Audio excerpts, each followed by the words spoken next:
What's up? This is RTM, aka Russell the Muscle, one half of RTM Productions, going solo.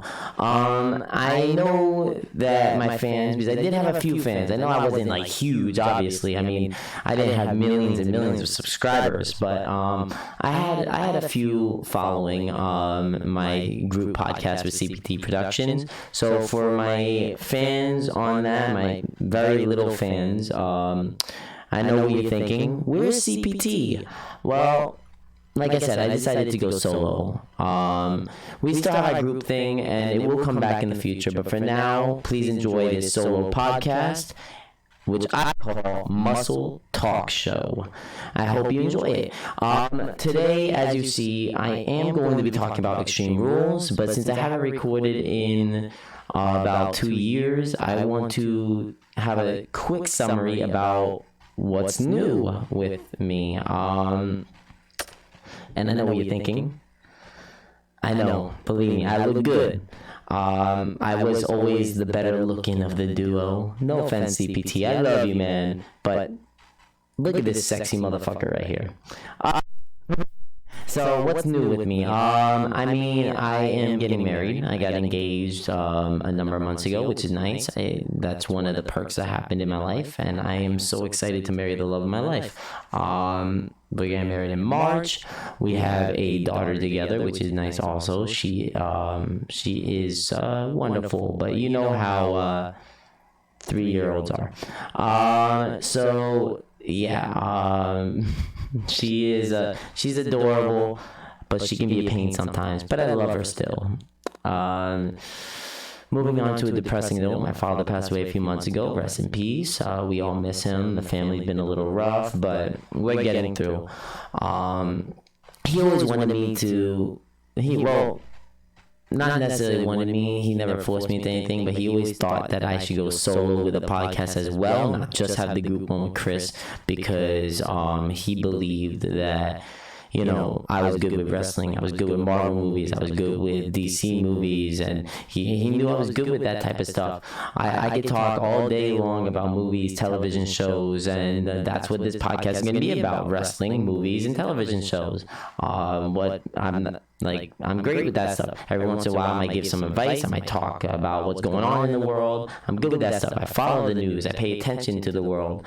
I'm very, very, very good at talking.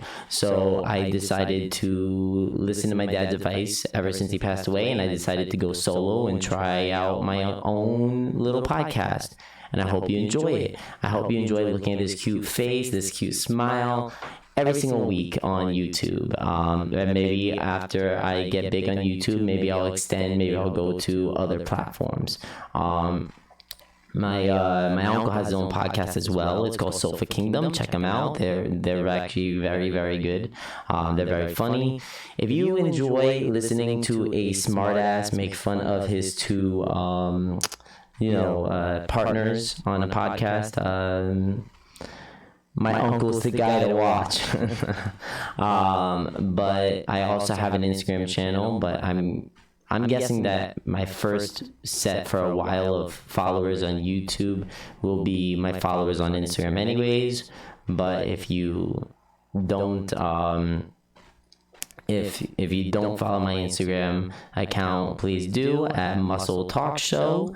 And let's get on with the video. So today, of course, like I said earlier, I'm going to be talking about Extreme Rules.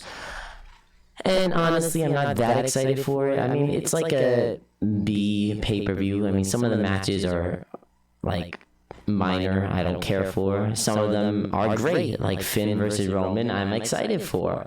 Liv versus Carmella, I am not. Becky versus Bianca, I'm hoping they do better than their SummerSlam match. Today I'm basically going to be predicting the matches, and I hope you enjoy this video, and like, comment, and subscribe down below. Comment what you agree with, comment what you disagree with in my predictions, and let's go along. So, of course, as you see, the Extreme Rules logo. But the first match I'm going to be talking about today is, of course, two matches that I believe could happen that aren't official on the card yet. And those two matches are first. Hold on. RK Bro versus AJ and Omos in a rematch. I believe that the Raw Tag Championships should be defended on this pay-per-view if, of course, Orton's not fighting for the WWE World Championship, but I don't believe he will be. I believe someone else will be. Stay tuned. But I do think that if this match does happen, RK Bro retains. I could see AJ and Omos slowly falling apart. I don't see them lasting much longer, especially with them keep losing now. But RK Bro, I think they just won the championships recently. I think they retain and move on if this match does take place at Extreme Rules. Now, moving on to the next match I think could happen at Extreme Rules that isn't 100% official yet, is Big E Langston defending his newly won WWE World Championship against Bobby Lashley in a rematch. I was so excited when WWE finally pulled the trigger on Big E. Thank you, Vince McMahon. Listen, Big E is a talented wrestler who they just wouldn't push. Finally, he won Money in the Bank, and honestly, in my head, I was thinking he could fail to cash in. I'm so happy that they had him cash in successfully and beat Bobby Lashley, become WWE World Championship. It is about damn time. And I believe he should have a run. Personally, I don't think he's retaining it more than 2-3 months, unfortunately, but I do believe that he should defend against Bobby Lashley in a rematch at Extreme Rules, and I believe that Big E, if he does, will retain. At least I hope so, because I'll be very disappointed if he doesn't. But Big E retains and moves on to his next opponent. That's my prediction for this matchup. The next match I'm going to talk about is a match that is official, and that is a match that I don't care for, Liv Morgan versus Carmella. I'll go with Carmella, yes. I don't know. I don't care. Let's move on. They both need to win, but I don't care who wins. I guess I kind of want Liv to win. It would be nice to see, but I'm still going with Carmella. Next match, the triple threat for the United States Championship. Damian Priest defending against Sheamus and Jeff Hardy in triple threat. I think this might be a good match, but I think they added Jeff Hardy to this match to eat the pinfall. So I'm going with Damian Priest retaining by pinning Jeff Hardy. That's all I got to say. Next matchup, Charlotte versus Alexa Bliss. This match I think could go either way. I think Charlotte could retain. I think Alexa Bliss could win. I think it could end in a tie. I think one of them could DQ themselves. It's hard to say, but with Alexa Bliss's new gimmick, even though for some reason I feel like it could be DQ, and I feel like most people are going with DQ, I'm just going to go with Alexa Bliss winning. I'm going with her winning the Raw Women's Championship.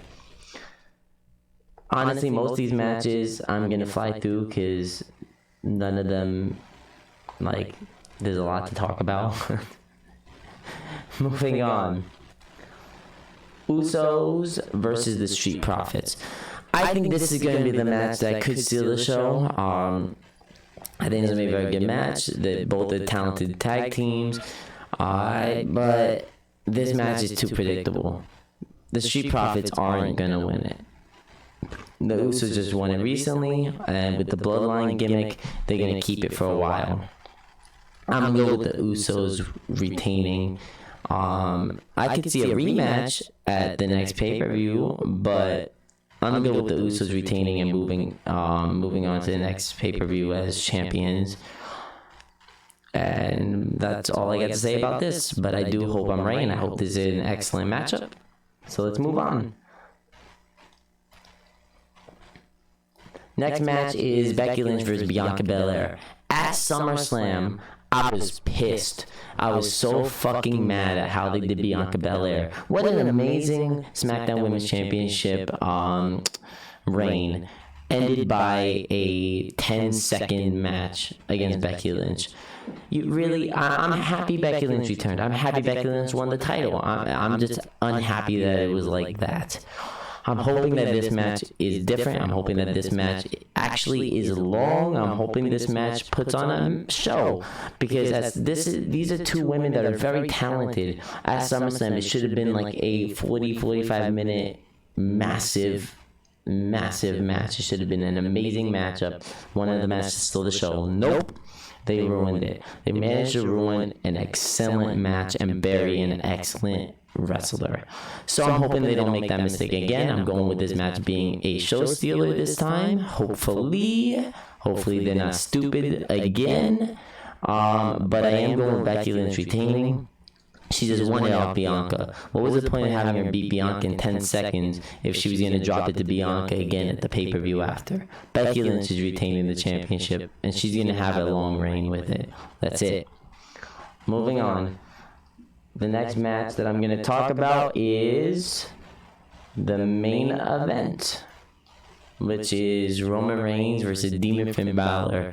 The only match that I am extremely excited for.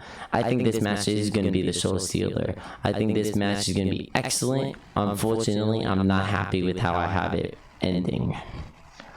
Look, it's Roman Reigns.